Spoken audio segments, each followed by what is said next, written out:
over the weekend, there was this video, and just to give the pretext here to the people, this video was of an incident that occurred in the Bronx. It looks like it's in transit, and there's going to be an off-duty cop. And apparently, they're saying that somebody is stabbed in this video. I don't know. I didn't see it. It might be. I don't see any blood. Whatever the case is, I'm going to play this. This is an off-duty incident. So let's just play this, and then we'll both give our takes on it. Okay. Nah, they trying to get ugly. Oh, drop them. Oh, drop them. What am I dying? Oh, shit. Hey, yo, chill. Hey, yo, put that shit down before you clap me, gang. Oh, dumbass. That's what I'm doing. Hey, yo, why you up in that? Nigga, what are you doing? Hey, yo, chill out. Hey, yo, chill out. You got to do that. What you got to do that? Drop it. Put it down. Put that down. Put that away. Hey, you Alan. Put the gun down. Everybody got to go.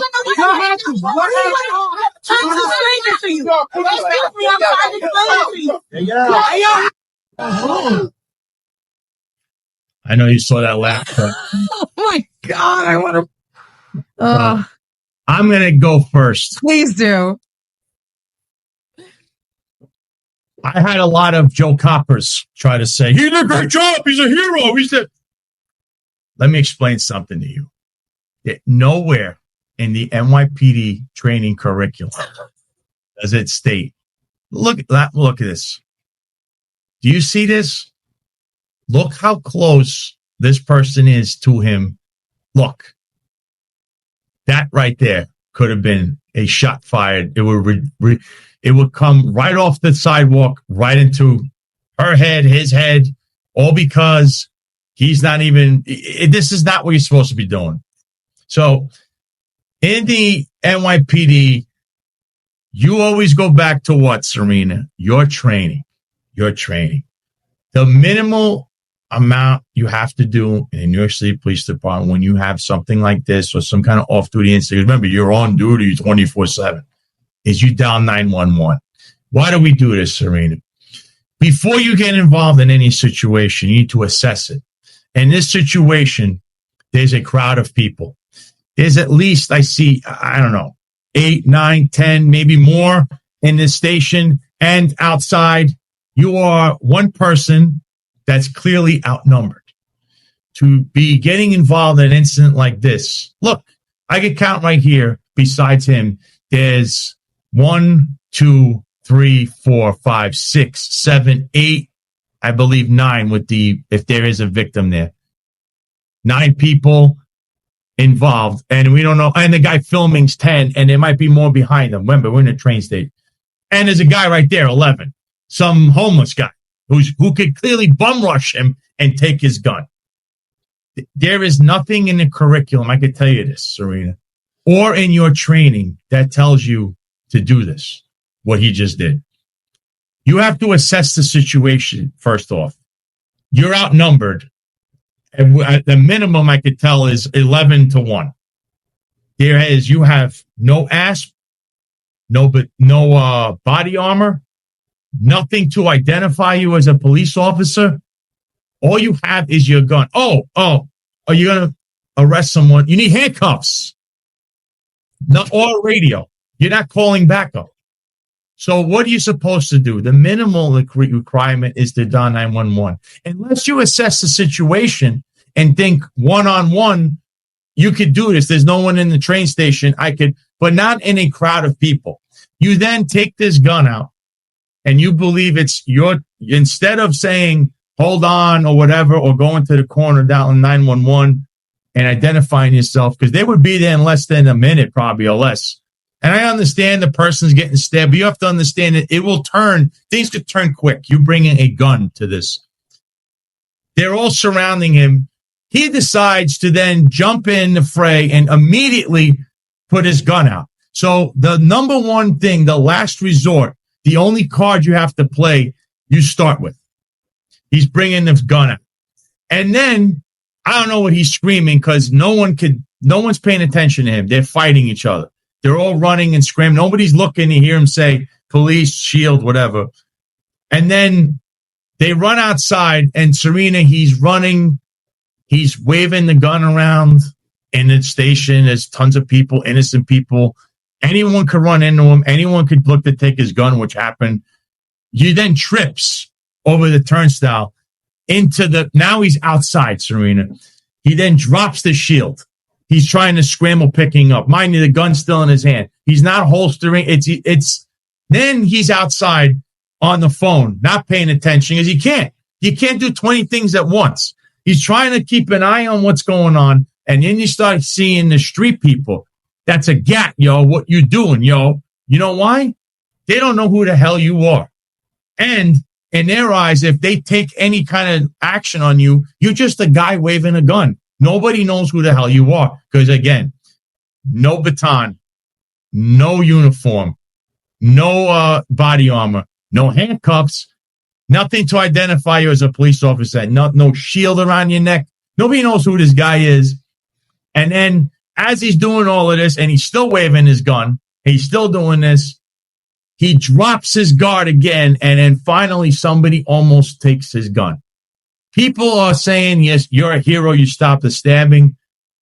If it is a stabbing, there's nothing that says it is. I don't understand how this is what you're supposed to do. Look, there's a guy right there selling fruit. You're waving a gun at him. You see that?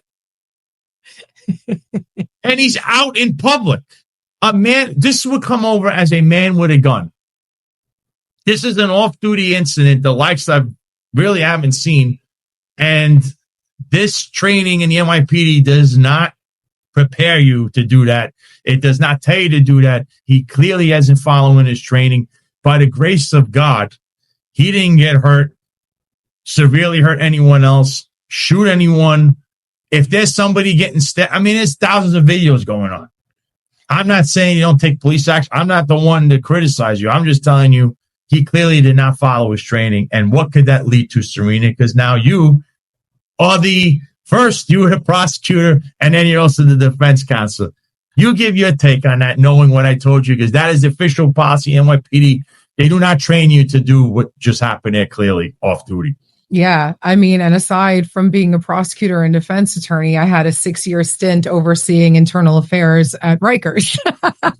Now, we didn't have this particular type of situation on the island, but I can tell you the lack of situational awareness in this gentleman is astonishing to me.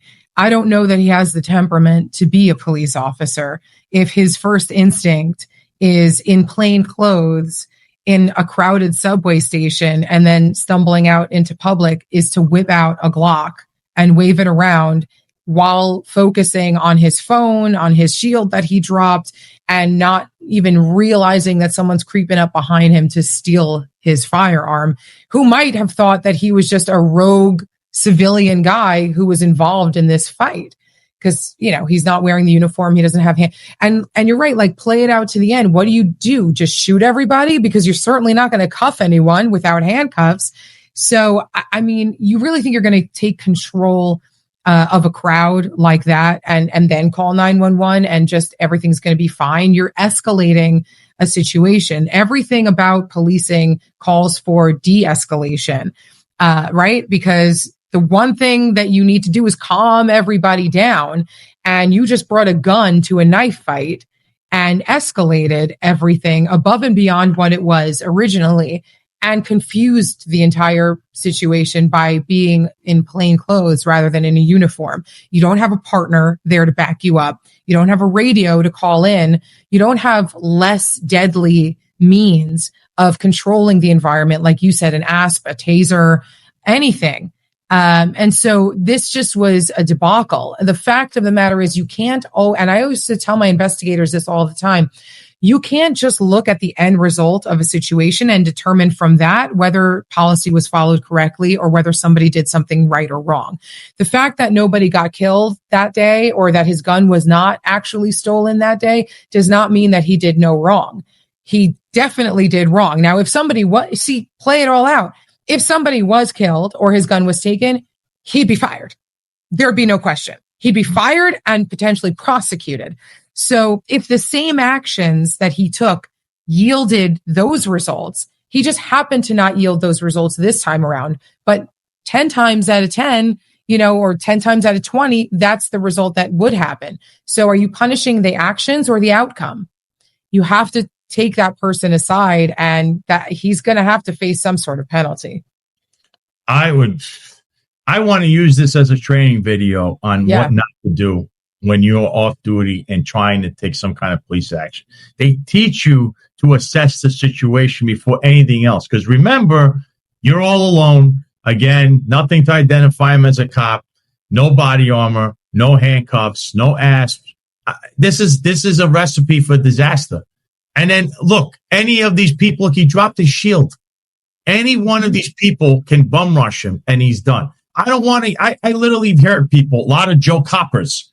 He stopped this. He's great. This is one of the most, I don't know what to say, insane things you could do. This is like Batman. And this is what they teach you not to do. The reason is you want to always have a numbers advantage. You also want to be identifiable. And he clearly is not. And the risk that he gave to not only himself and the public is detrimental. And it's just I'm telling you, by the grace of God, that did not go completely south. Because that could have been an absolute disaster.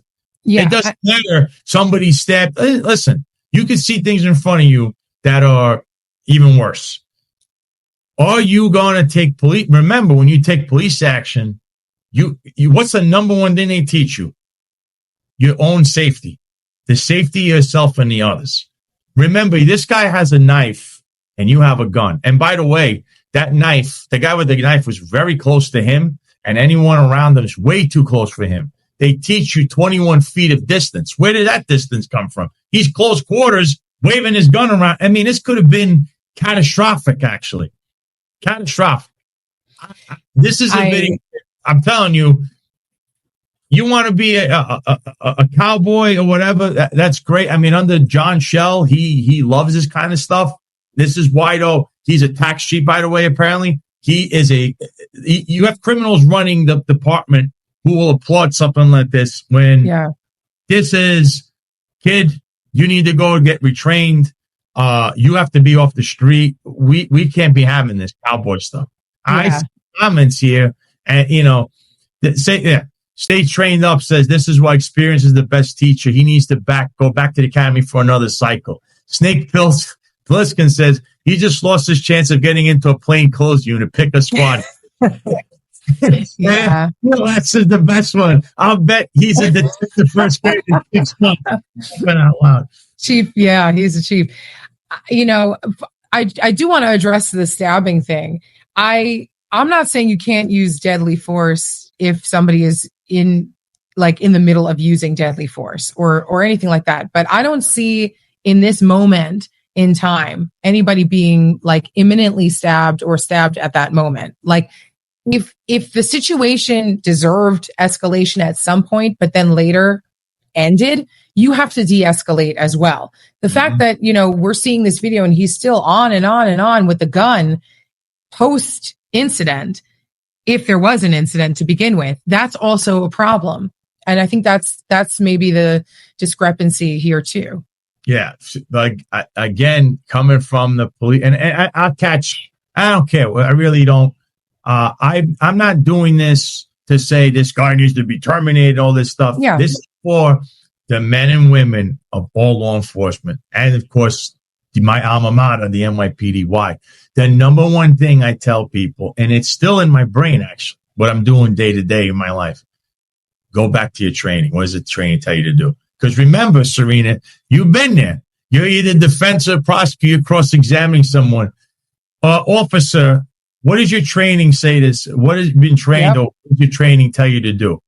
Can I tell you in that situation, I was trained to jump out with my gun and wave it around in the public and every single human being in there. And then I'm going to drop my shield and then I'm going to lower my weapon so they could take it from me. And I'm so close. No, none of that. Oh, and jump in when it's, 11-1. And I just want to remind people, as you mentioned, you're going to shoot someone. There's 11 people there. One apparently has a knife. I don't know, allegedly. The other ones don't. You have at most 9 rounds in that gun, or 16, because that's a Glock. Could you even shoot your way out of if you're getting all those people converging on you? Because it's real quick how they all turn around and all of a sudden the fighting stops and they're all looking at him. And that's how quick things could change against him. This is one of the worst bad judgment decisions I've ever seen. It just so happens it's in New York City. I'm not going to applaud this. I'm saying, kid, you're lucky that this just went where no one got hurt. And I think this is a training video. Do not take action like this. I mean, stay trained up. Says his intentions were good, but he was extremely indecisive. Call 911. Tell them what you got and proceed with your training. Yeah. Your training, actually staying trained up, is you dial 911 and you wait for backup. That's one of the bare minimums. I'm sure the other guys are going to jump on this. John and Eric and Rob and Ron and Marlon also jump in. But I'm telling you, we're not trained to do that. I wanted your take because you're a lawyer, and you just said, I mean, what's your final thought on that? Because I can't believe that like they. And also, I don't know if there's any litigation to come forward out of this. So yeah. Well, I think that as I always would say when I was as a lawyer, but also as an investigator, I want to know everything that happened. There are still certain unknowns here. And what I would be very interested in knowing is how this whole thing started. Because if this was an individual, if this guy just was looking at something and was not involved and his life was not threatened with that knife, and he was just on the subway and he happened to see it and he got himself involved in this way to the extent that he needed to use that weapon and he thought he needed to use that weapon. That's very different than if somebody had pulled a knife on him. I still say that what we saw after the fact was already, he should have had that weapon gone by then. He shouldn't have had it out by that point. But I do think that part of my assessment would have to be, did you get involved? Like, you as an off-duty person who didn't have to get involved, did you escalate this? Did you get yourself involved? Were you observing something down there and then you joined in and now you say you have to use the gun? Like, that's a problem. If you're the one who entered the equation and then drew the gun because you're like, oh, and I need to draw my gun because this is happening. Well, you could have avoided being a part of that by just calling 911 and following your training, as you say. So there are still unknowns. I want to know what happened to initiate this. But just seeing what I'm seeing, certainly a situational awareness problem at the very least, with respect to him having that gun out for as long as he did, not knowing his surroundings and allowing kind of himself to get so turned around that somebody was able to almost snatch his gun. And let's say he isn't NYPD, let's say some other agency. It goes in any agency that your training does not tell you to do that. It doesn't tell you anywhere. Yeah. Jump in a scene. I'm sure it's going to say assess the situation, which would be the first thing you do. You're completely outnumbered. And that, again, good intentions, New York City, full of crime. That's the bigger issue. It's full of crime. It's just another crime. There's tons of them going on.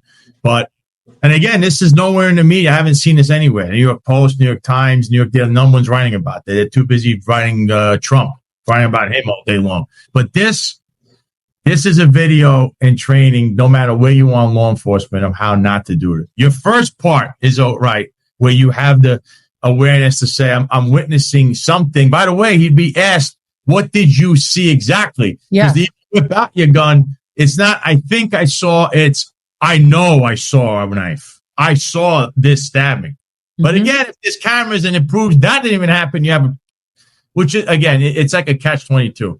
You go back to your training. Every officer out there, remember your training. That's all I keep emphasizing on this show. Absolutely.